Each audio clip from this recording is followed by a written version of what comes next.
వర్షాలు మాన్సూన్ వర్షాల వల్ల బాగా విపరీతంగా వర్షాలు పడుతూ ఉన్నాయి. వర్షాలు పడటం శుభకరమే, కానీ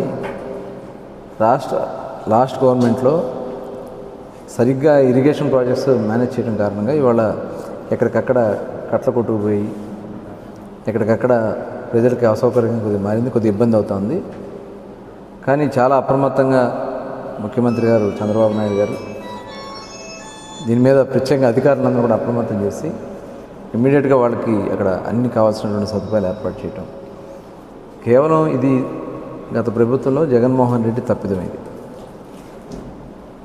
వాటర్ ఇన్ఫ్లో గురించి కానీ, వాటికి కావాల్సినటువంటి బండ్స్ని పటిష్టం చేయటం కానీ, వాటికి కావాల్సినటువంటి చర్యలు తీసుకోవడం కానీ, దానికి ఉన్నటువంటి అడ్డంకులు తొలగించడం కానీ, వాటర్ ఫ్లో కంటిన్యూగా ఫ్లో అయ్యే విధంగా చేయకపోవడం వల్ల ఈ పరిస్థితి వచ్చింది.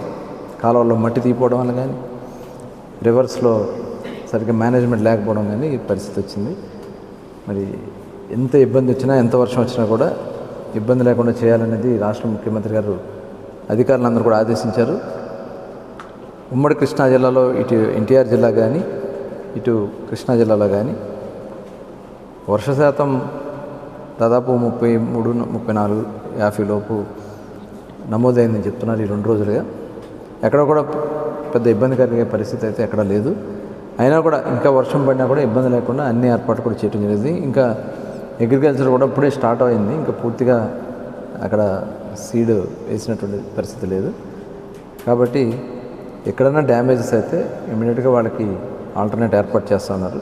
హౌసెస్ కానీ ఏదన్నా వాడికి కావాల్సినటువంటి రేషన్ కానీ, పునరావాస కేంద్రాలు కానీ ఏర్పాటు చేసుకోవడానికి సిద్ధంగా ఉంది ప్రభుత్వం. ఎవరు కూడా మరి ప్రజలు కూడా అప్రమత్తంగా ఉండాలి, ఎందుకంటే సీజనల్ డిసీజెస్ వచ్చేదానికి అవకాశం వస్తుంది. దానికోసం మరి హెల్త్ డిపార్ట్మెంట్ కూడా శానిటేషన్ మెయింటెనెన్స్లో కూడా చాలా అప్రమత్తంగా చేస్తూ ఉన్నారు. ఎందుకంటే అంత అస్తవ్యస్తం. కొన్ని విలేజెస్లో అయితే వాటర్ ఫ్లో లేదు, బయటికి పోట్ల, ఇళ్ళ మధ్య కూడా నీళ్ళు నిలబడే పరిస్థితికి వచ్చింది. ఇవన్నీ కూడా మేము అధికారులందరూ కూడా చెప్పడం కూడా జరిగింది. దానికి ఇప్పుడే కలెక్టర్ గారితో కూడా సమీక్ష చేశాం. వాళ్ళు కూడా కొంత ఇన్పుట్ ఇచ్చారు.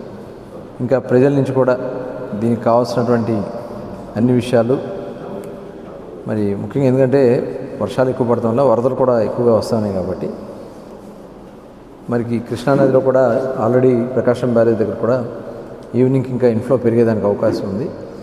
దాన్ని అవసరమైతే కిందకి కృష్ణానదిలోకి సముద్రంలోకి వదిలేదానికి అవకాశం ఉండదు. కాబట్టి కింద ఉన్నటువంటి విలేజెస్లో కూడా అప్రమత్తం చేయమని అధికారులతో కూడా చెప్పడం జరిగింది.